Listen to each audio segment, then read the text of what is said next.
Hey.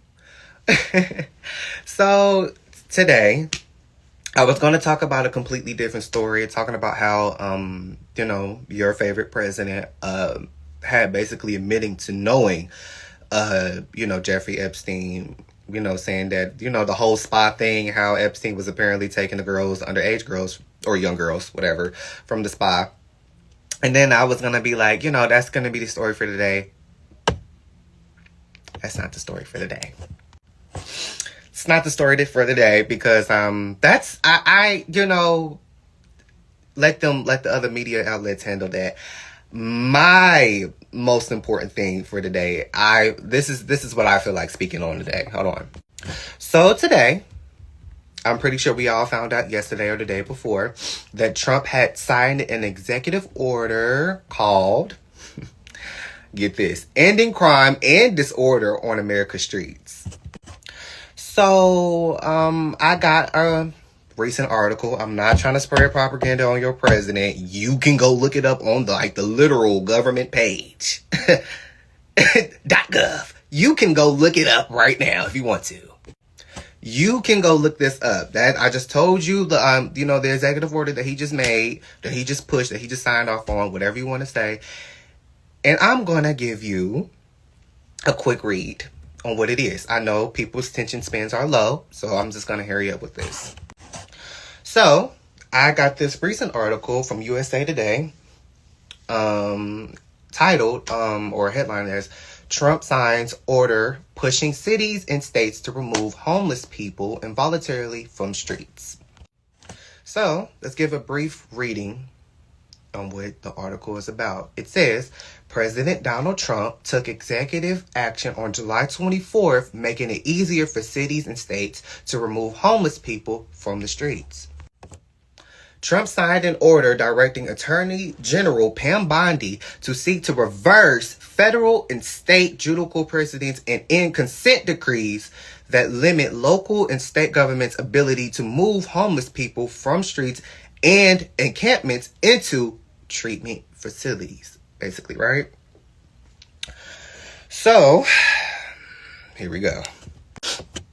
So the move, first reported by USA Today, also redirects federal funds to ensure the homeless people impacted are transferred to rehabilitation, treatment, and other facilities, though it was not clear how much money would be allocated. Basically, the funding for everything and all of this, right? So, that's all I'm going to read.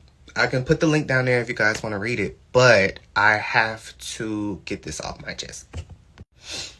I'm not against people having help, right? I'm not against people having help and getting people off the streets that might be a danger to you or me. But here's my problem.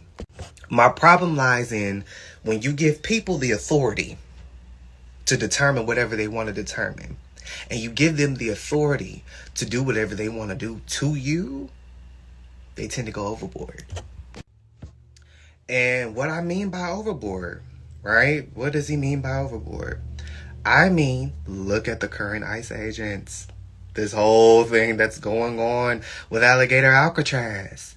Look at all the authority that people have given President Donald Trump.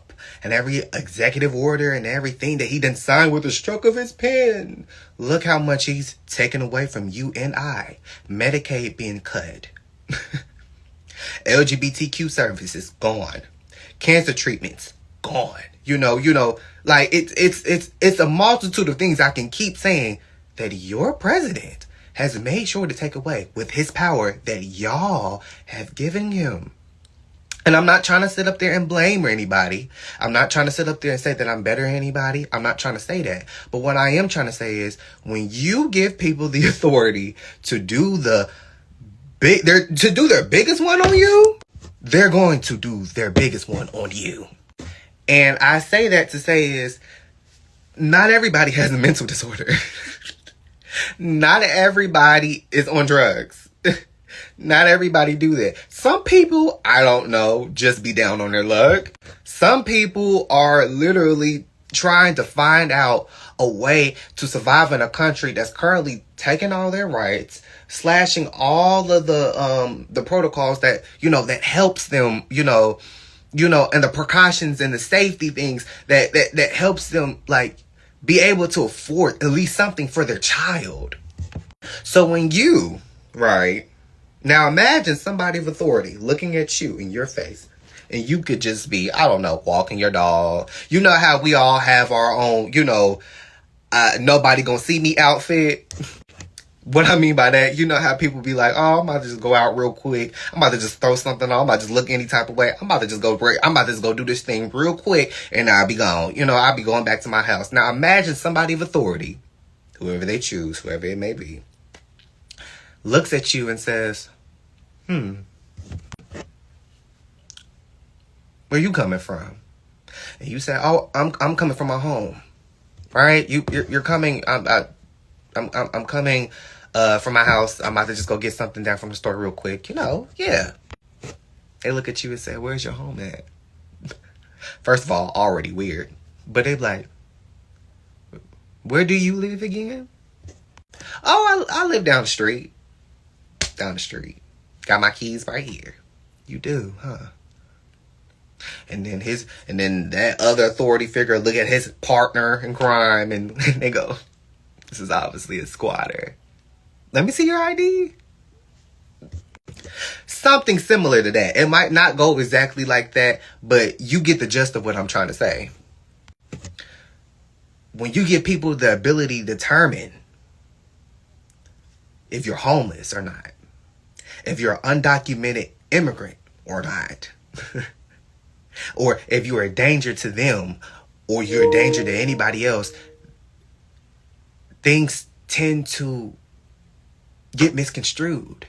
People feel emboldened to act certain ways towards you and justify it. You know what I'm saying? That's what I'm trying to say. So my whole point for breaking this up is that now that this has been passed, I want y'all to think about that big, beautiful bill too. And about how many of y'all grandmas gonna be on the streets.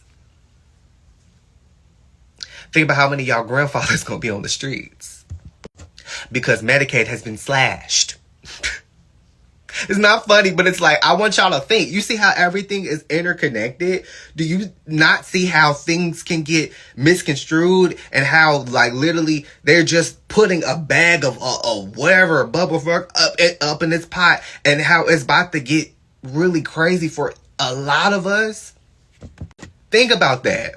People, don't forget about that big, beautiful bill. Look how this ties, or how this can be tangled up with that and this, and they're talking about so many different things in their own respective lanes. Now imagine that little tie that they have, that beautiful bill being passed, and then on top of that, them just now passing, or him signing an executive order to get homeless people, over 700,000 homeless people, off the streets. Do you not know how those things can intertwine with one another? Especially now that they have slashed Medicaid, taking out people from rural, that means all the rural hospitals gone because they rely on Medicaid, and all the other things that we have in this society, in this country, that relied on Medicare and Medicaid. Do you not know how many people are going to be in, it's not just going to be people who are facing mental illness or battling a drug addiction. No. And then imagine how many people are going to literally be forced to go there. And then y'all preaching that we need to stop letting these drug addicts and these mental disorder people being all in the streets. Well, not everybody has a mental disorder. Not everybody is a drug addict. So now you're over trying to, you're campaigning on the fact that, they're going to be a danger to themselves and a danger to everybody else. But then you're going to put mentally stable people, but they're just down on their luck, in there with them. So now you're going to let them be in possible danger for them to get hurt. So it kind of contradicts what you're saying. My whole premise for this is that now that this is signed, oh God, now that this is signed, be prepared for a lot of people, because hundreds of thousands of people are already going into facilities against their will. Is already crazy. But then think about it like this. Think about how many people, y'all don't even pay nurses right. Y'all don't even pay nurses half of the time right. And you're going to put more stress on them? Y'all know what I'm trying to say. But at the end of the day, if you want the link, better yet, I told you what the executive order was called that he signed, whatever. You can go look it up and they're going to judge it up to seem real good. But if you think critically and see how, like, it's not going to be as great as what you think it is. And it sounds good. Don't get me wrong. It sounds great. But it's not great for the whole. Nothing he does is great for anybody, so, but himself. So, all right. Talk to you later.